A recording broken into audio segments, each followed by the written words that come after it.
Hey guys, this is another video with Chris Marikos, and today I'm going to tell you a little bit about the dative case in Russian. And especially we're going to talk about phrases that use the word мне instead of using the word я. Now what am I talking about here?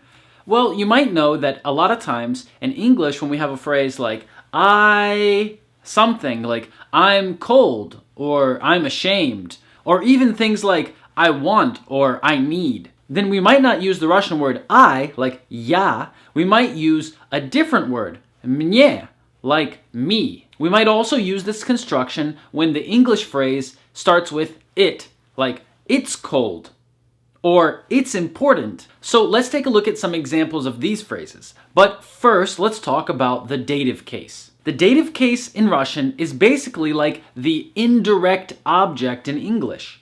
This is the simplest way to think about it.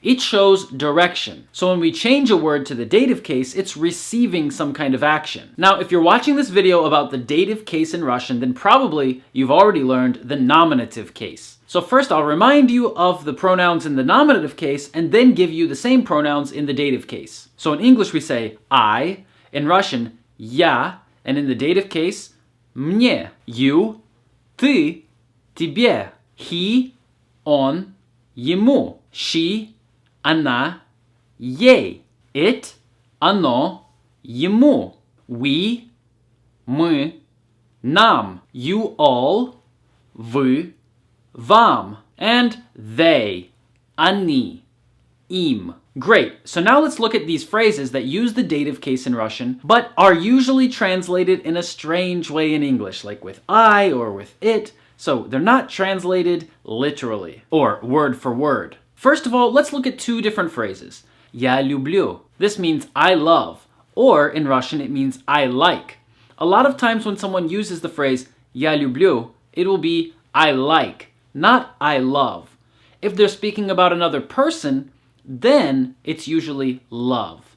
But when they're speaking about an object, or a food item, or something like this, then it's usually like. And people use it more often than they say нравится. Now, нравится is usually what English speakers learn means like in English. But we can't just say something like я нравится.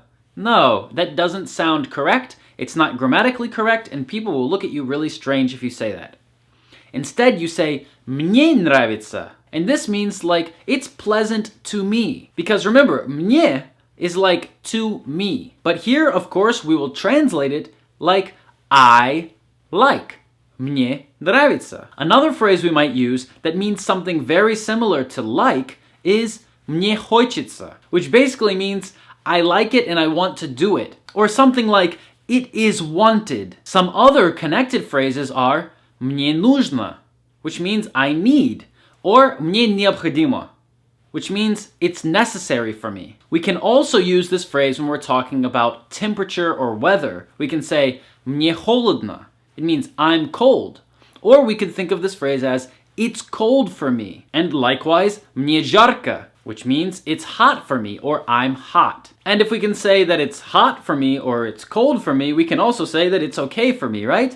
Мне нормально. Or maybe someone else says that it's too hot and you want to say it's fine for me, you can say мне хорошо. And this brings us to another phrase which is the opposite of мне хорошо, мне плохо, which means I don't feel well, or it's not good for me, or I feel sick. Let's look at a few more common phrases that use the dative case in Russian. For example, мне сложно, which means it's difficult for me. Or мне страшно, which means I'm scared or it's scary to me. We could also say мне важно, which means it's important to me.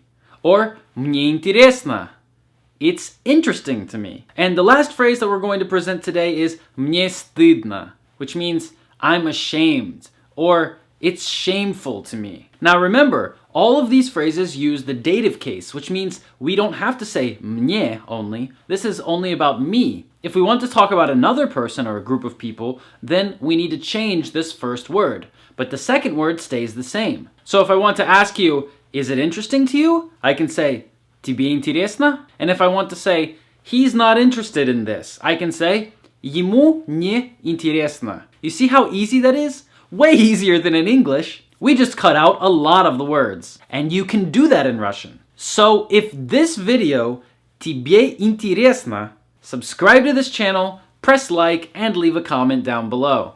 And guys, if you have topics for future Russian videos, write them in the comments because I'm looking for lots of topics to do these videos on. I do a video every week. And if you're Russian and you're watching this video just to laugh, then go learn some English by checking out my English channel. And if you're someone who is looking to learn Russian either online with a teacher or by doing a homestay program in Russia, then you can send me a message about that too. Just send all your questions to my email at info.chrisamericos@gmail.com. You can also send me a message if you're looking for an English teaching job in Russia, in China, in Ukraine, or any other country around the world. Thanks for watching this video, guys, and I'll see you in the next one.